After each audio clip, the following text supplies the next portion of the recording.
Welcome to the Funny 'Cause It's True podcast. I'm your host, Kevin McGeehan. The show is recorded live every other Tuesday at 10 p.m. at the Second City Hollywood in Los Angeles, California. Storytellers are either predetermined or chosen randomly on the night of the show to tell a true story based on different themes, and this podcast is a mixed bag of some of my favorites. The theme of this episode is bad decisions, those things we realize are bad only after the fact. Craig Conant describes his equine and felonious fireworks experience. Brandee Stillwell recounts how a great lust unexpectedly turned to grand larceny. And I discuss the time I looked like an idiot at a high school Halloween party. But let's not dawdle. First up, Craig Conant. I've made a lot of bad decisions throughout my lifetime, and I'm going to tell you of one of them. It was probably around this time, last year, June, maybe a month later, but me and a buddy were drinking an 18-pack of Tecate, and we'd finished it, and we came up with the brilliant idea, let's drive to Pahrump, buy about $2 to $3 grand worth of explosives, fireworks, it sounds cooler when you say explosives, and let's smuggle them back, and let's sell them. And we're like, all right. And then so the next day we wake up early, because when you drink a lot, you wake up early for some reason the next day. Go figure, I don't know why. And then we start this expedition to Pahrump. It's right on the way to Vegas. If you hit the big thermometer, you go left, and there's Pahrump. Heidi Fleiss owns like a gigolo house out there. There's whores, meth, and fireworks. Just so you know, all right, guys? And so we get there, and we buy cases of mortar bombs, Roman candles, firecrackers, bottle rockets, everything that'll make money. And I forgot that we stopped by the weed clinic on the way there, and we picked up a bunch of weed and chocolates, and we're listening to Ika Mouse on our way to go buy fireworks. What a brilliant plan, right, guys? So we fill up the back of my buddy's truck bed. We spend about $2,200. We get about 600 pounds of fireworks. And we're driving back, and we're like, let's take a new route back. Let's see how this goes. Let's take these dirt roads of Pahrump. And so we're driving with like 600 pounds of fireworks, lost in the fucking desert, driving on dirt roads. My buddy's on a quarter tank, and we just like, there's a house, and then 8 miles later there's another house, and we're just like, what the fuck? And we're shitting our pants. We're just looking at each other. And you know when you look at your buddy and you're in trouble and you just see each other's soul, and you're just like, we'll get through this, man. We'll get through this. So finally we end up hitting like a Quickie Mart, and we like go in there frantic because his truck is just full of fireworks, and we're high, and we're eating weed chocolates and just bad things. And then we asked the guy, like, how do you get to any highway to take us back to California? And they look at us like, what the fuck are you guys doing over here? This is dirt road. This is like Indian land. People don't have their teeth. You're two white boys, look like surfers. And by the looks of the back tires, you're full of explosives there. And so we get back on the highway, and we head back to California. And we're going, and we pass state line. We're like, all right, home free. We made it. Not realizing that about 3 miles further, there's a California agricultural checkpoint. When we realized that we had covered 3 sides of a rectangle of covering the explosives up with blanket, but we forgot to cover the front, which is behind our heads, which had signs of triangles that said fireworks, firecrackers, explosive devices, and we're coming up to the agricultural checkpoint. And like once again, we just look into each other's souls, and we're holding breath, and we're just like, all right, man. And then the truck in front of us gets stopped, and it's a U-Haul, and the guy stops them, opens up the back of their U-Haul, and like we're next in line, and we have like paperwork broken down how much each fireworks cost, how much we're gonna sell them for. They're in his truck. I had the wholesale license, like we're both incriminated. We're crossing state lines. And then it comes up for us, and I believe in God, and I prayed my ass off. And like the dude like just looked away, and I was just to my buddy, I'm like, just fucking drive, man, just drive. And we drove through, and we look back, and like there's no lights following us, and nothing has happened. And that was a bad decision, but there's more, guys. So we get back, and I'm selling fireworks and just being a bad man. And I have a backpack full of explosives, and I go down to Hermosa Beach Pier and Plaza. And I've been drinking, and I'm with my sisters and her friends and my buddies, and we're walking down the Strand. And I just thought it'd be a great idea to light off a pack of these firecrackers that I have. And I have a backpack full of them, so I light them off, and I throw them on the ground, and they explode, and it's fantastic. And I thought, like, people would like that. But they fucking didn't. And I look up, and there's a battalion of sheriffs on horses, and like, the noise made them go, Rear! And they're like, I'm walking through the smoke towards them, and they're coming at me on horses, and I'm just like, oh, fuck. And I have a backpack full of these things, keep in mind. And I'm walking, and I walk past them, and then this one asshole says, it was the guy with the backpack. And I'm wearing a backpack, so I just start running. And they tackle me, they rough me up. They get me with 4 charges. It was assault on the horse officer of all things. Yeah, fucking, that's bullshit. Assault on the officer on the horse, possession of explosive devices, and detonation of explosive devices. And this 4th of July, my probation is up. Next up, Brandee Stillwell. College, I went to a production school, film school in Rockport, Maine, and you would go there for seasons. And one summer, my best friend Holly and I, we had a crush on this guy Mark and another guy named Jim. And one night we were at the Sea Dog, and it's Maine, so there's a curfew, like bars close at like midnight, and you had to be out of town and back to our other harbor town by like 1. And we were sitting out on the patio, and here comes Jim and Mark. And they're like, hey, you guys, come on, we want to show you something. And we're like, where did they come from? It's fine, we'll follow them. So we go down into the harbor, and the first thing we see is like someone sunk a dinghy, and still doesn't register with us. And they're like, get in the boat. So we go ahead and we get in the boat with them. And, you know, I know Mark is like the governor of Rhode Island's son or stepson. So I'm like, well, maybe he has a boat out here. I don't know. So we're in the harbor, and we're tooling along with him. And we're like, whose boat is this? And they're like, I don't know. I'm like, what do you mean you don't know? And they're like, my best friend Holly's like, did we just steal this boat? And they're like, well, yeah. And I'm like, oh my God, we just stole a boat. I could be expelled for this. So just then we get out to the mouth of the harbor, and a light hits us. And I'm like, oh my God, it's just the lighthouse. And now I am a good swimmer, but not enough to swim. And like, this is like North Atlantic Titanic water. And so I'm like, okay, this is the lighthouse. We got to get back. And then all of a sudden, another light hits us. It's the harbor master. So they decide to flee in this boat. And so there's like all these like really expensive yachts and other sailboats. And we're hiding. We've killed the motor on the boat, and we're trying to hide back behind these other yachts. And I remember seeing this like really rich, evil woman, like the glow of her cigarette, like just standing there watching us. I'm really, please don't say anything. She didn't. She's like, I don't know if she's waving her smoke or what, just leave my sight line. I don't know. So we get over to we can see the harbor master looking for us. And so we end up ditching the boat on the other side of the harbor. And everyone gets out of the boat, and we kind of have to swim up to shore. Now, everyone's dry. Well, everyone's soaking wet except for me. I'm like soaking wet from here down. But I have on platform sandals, which seemed like a good idea earlier in the day. So when we're climbing up on the rocks, there's barnacles on them.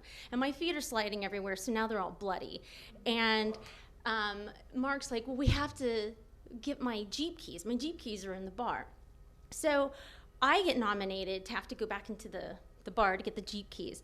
So now the lights are on because the bar's closing, and there's like bloody wet footprints walking in, and it's like leading up to me, and I'm trying not to cry because I'm like, I just stole a boat. And you know, I had a crush on this guy, and now I'm like going, I don't know, this is questionable. And we get in, I find his keys that he had left in the bar, and I go back, and they're hiding in a park in like the shadows. And they come back down, they get in the Jeep, and we go back into Rockport, get everyone dropped off. I get ready to crawl into bed. And then I hear a knock at the door. It's like an hour later. And there's Mark standing there in a black turtleneck and like shoe polish on his face, a hippie helmet, and like shorts. And he's like, we gotta go get the boat back. Why we? And he's like, no, come on, you'll be fine. I'm like, I'm gonna get expelled. So I jump in the Jeep with him. We sneak back into town. And of course, the roads are dead silent. I mean, the sheriff, I'm assuming, is asleep. I don't know. So we pull back up to the other side of the harbor, and he pulls a knife out, this giant knife. And I'm like, he's gonna murder me now. But then he puts it in his mouth, and he's like, I'll be right back. And it's like he thinks he's a Navy SEAL or something. And I'm like, I hate you. So this kills my crush. I was very thankful. And I watch him slide into the water, and he's swimming across the harbor with a stupid knife in his mouth. And I still don't know what he needed the knife for. It's not shark infested. So he goes, and I watch him on the other side, and he pulls the dinghy over, flips the motor out, and with the rope and the knife still in his mouth, slowly swims it back across the harbor and ties it up. And he comes and jumps back into the car, and I drive back into town, and I'm like, oh my God, this is, I hate you. Crush over. So here it is. We didn't really want to talk about it, but people were talking about it because people were like, why was Brandee all bloody in the bar last night? So some people knew. Cut to the next season, we get to class, and in the student handbook, there is a footnote that for anyone who steals a boat will be prosecuted to the fullest and expelled. And one of my friends had gone through all of the class books and in parentheses wrote Stillwell, and that would be me. And finally, me, Kevin McGeehan. My mother always had a way of doing sweet things that would sometimes make bad situations better. When I was in high school for a full week, I was extremely popular. I had done something that everyone in the school had seen, and it was very, very successful. But because of one bad decision, it was over in an instant. At the beginning of my junior year, I joined drama. I was really excited, and I was cast in the first play I'd ever been in called You Can't Take It With You. Lovely Kaufman and Hart piece that no one knows. And I played Donald. And if you know that play at all, it is from it's from a different time where it's about an eccentric family that meets a seemingly normal family. But by the end of it, who are really the eccentrics? But at one point, because this came from a different time, they had a very stereotypical servant named Donald. Because there were 1,000 white kids in my school and only 3 black kids, who none of them took drama, it was a very white cast. I played Donald. Now, I was very excited about this, and one of the cool things that happened was a guy named Hans, who was supposed to do my part on the other night. 6th period had Thursday night, 7th period had Friday night, and there were going to be 2 different versions of the play. But because Hans was a screw-up, he got kicked out of the Donald part, so I got to do it in 2 nights in a row. Now, my ego is able to be inflated quickly. During class, Douglas Wells, our teacher, said, you know, guys, Kevin is going to steal this show if you guys don't step up. It was a typical high school play. No one was really making any choices. It was very, very dull. But then I came in, and I was very big and very big in it. So the night of the play arrives, and for the first 20 minutes, it's dry, and there are no laughs, and it's exceptionally boring. But then I enter, and I walk in, and I have a paper bag with an old paint can in it, so it's got some weight to it. I walk in, Everyone on stage looks at me. I walk over to a table, slam that down on it, and exclaim with so much fervor, "Hey, evening, everybody!" And at this point, it was the first loud noise and the first choice anyone had made in the play, so the entire audience goes crazy. And I could have remembered this with a little hyperbole, who knows, but the place went crazy.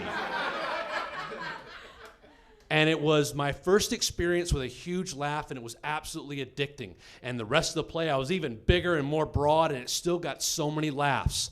The next day at school, all the people that had seen it went crazy over this and wanted me to repeat "Evening, everybody." And I obliged them because my ego was huge at this point. Friday night, I do the show again, and it gets the exact same reaction. The weekend is fantastic. I keep running into friends. They're all congratulating me. The next few days at school, everyone is talking about this play. And once again, I could have remembered this with a lot of exaggeration, but I was getting a lot of attention. And people were asking me to repeat my now catchphrase, my equivalent of "Where's the beef?" And I would say, "Evening, everybody." And then that Friday, it was the end of October, there was a Halloween party. And I was invited to it. It was a cool kid Halloween party, and I was so excited. But I'm not a costume guy. I never have been. But that year, I figured out the best costume I could wear. I'm going to go as Donald. Everyone will think that's awesome. I go to the party dressed in the exact outfit I wore in the show. And I walked in, and I actually said, "Evening, everybody."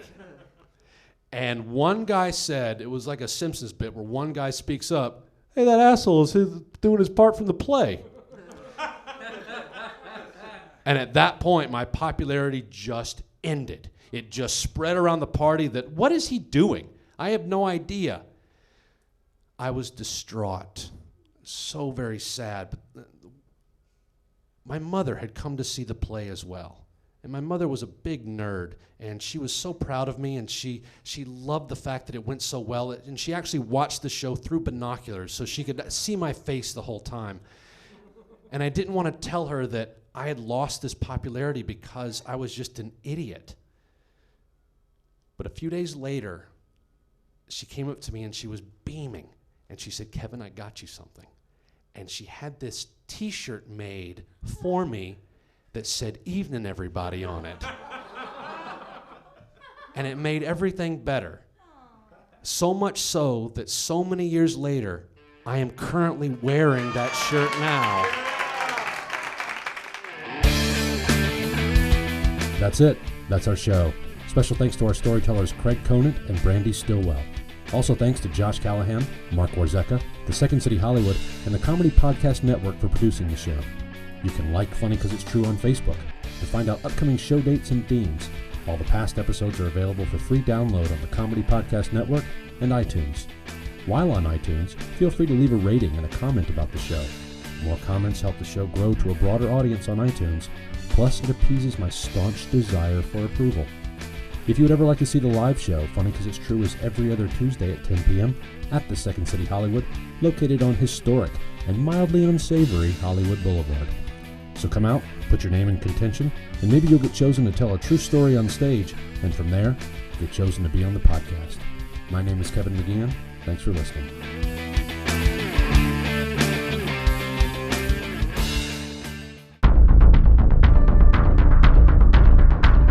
You have received this transmission from the Comedy Podcast Network. For more shows, visit comedypodcastnetwork.com.